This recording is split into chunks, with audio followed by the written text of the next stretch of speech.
Selamat pagi adik-adik dari SD dan SMP Bojonggede Jaya. Pada pagi hari yang cerah ini, izinkanlah kakak untuk memberikan pertanyaan pada adik-adik semua sebelum memulai acara pada pagi hari ini.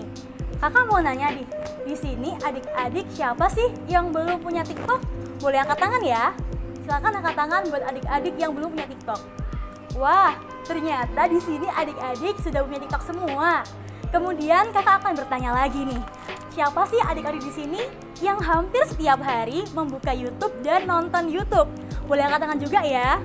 Oke, terima kasih. 1, 2, 3. Ternyata adik-adik di ruangan ini rata-rata nonton YouTube setiap hari. Terima kasih untuk yang sudah menjawab dan berangkat tangan. Kakak di sini akan menjelaskan, tahu nggak sih adik-adik kalau ternyata banyak dari anak usia SD dan SMP itu belum mengerti penggunaan sosial media yang baik walaupun mereka setiap hari menggunakannya. Oleh karena itu, perkenankanlah kakak di sini untuk membagi informasi dan juga sharing cerita pada adik-adik semua tentang penggunaan sosial media yang bijak untuk jiwa dan raga yang sehat. Kemudian perkenalkan, nama kakak Mahdiana Zanuba Surya. Biasanya kakak dipanggil Kak Dayen, kakak dari Universitas Airlangga, Fakultas Ilmu Sosial dan Ilmu Politik, Program Ilmu Komunikasi.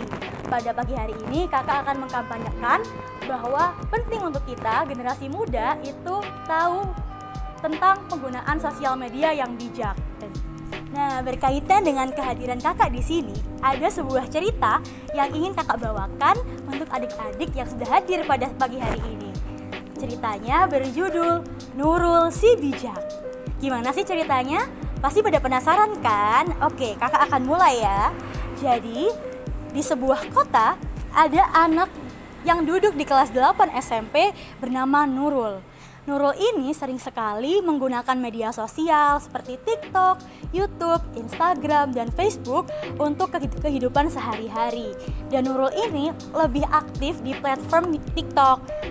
Nurul sering sekali membuat konten video dan akhirnya banyak sekali para penggemar yang mengikutinya. Akhirnya Nurul digemari dan juga disebut sebagai artis TikTok atau yang biasa disebut selebtok. Kemudian Nurul suatu hari mendapat ujaran kebencian dari salah satu followersnya. Ada yang bilang seperti ini di salah satu akun videonya. Ih, apaan sih Nurul? Nggak jelas. Kemudian Nurul mendiamkan hal tersebut. Tindakan yang Nurul lakukan adalah bijak karena Nurul tidak terprovokasi dan tidak terpancing pada isu-isu dan juga tanggapan yang negatif tentangnya di dunia sosial. Karena dunia sosial adalah dunia yang maya, sedangkan kehidupan kita adalah kehidupan yang nyata.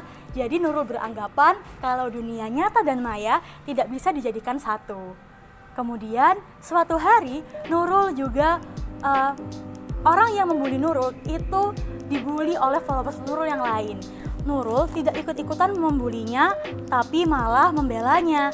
Karena jangan sampai media sosial itu membuat kita ikut campur dan juga jadi terfikirkan untuk membuli orang lain, melakukan tindak kejahatan, dan juga melakukan hal-hal yang negatif di sosial media. Karena di sosial media, jari yang kita punya ini bisa menjadi senjata bagi kita sendiri, teman-teman. Selain itu, Nurul menggunakan media sosialnya untuk berbuat baik, menginfluence orang untuk juga bersikap baik, bijak, dan juga mengikuti apa yang dia lakukan, yaitu tindakan positif, tidak memamerkan kekayaan, tidak membuli orang lain. Itu adalah salah satu sikap dalam bijak menggunakan sosial media. Apa yang dilakukan oleh Nurul adalah kisah yang bijak. Nah, di sini kakak mau tanya nih sama adik-adik semua.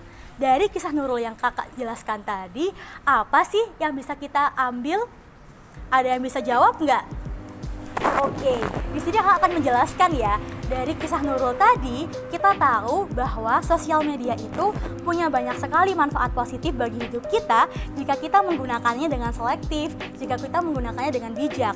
Akan tetapi, sosial media juga bisa menjadi bumerang bagi diri kita sendiri jika kita mudah terprovokasi, ikut-ikutan dengan gaya orang lain, dan juga kita harus selektif adik-adik pada konten-konten yang ada di sosial media. Jangan sampai adik-adik lengah saat ada link atau tautan yang dikirim oleh orang yang tidak dikenal adik-adik, yang barangkali konten yang dikirim itu bisa merusak masa depan dari adik-adik sendiri. Seperti itu, adik-adik, pesan kakak di sini tetap semangat ya, tetap bijak menggunakan sosial media, dan juga pergunakanlah sosial media sesuai dengan kebutuhan kalian, karena sosial media itu pasti akan berguna dan berfungsi dengan baik selama kalian menggunakannya dengan bijak. Terima kasih, sampai berjumpa kembali adik-adik. Wassalamualaikum warahmatullahi wabarakatuh.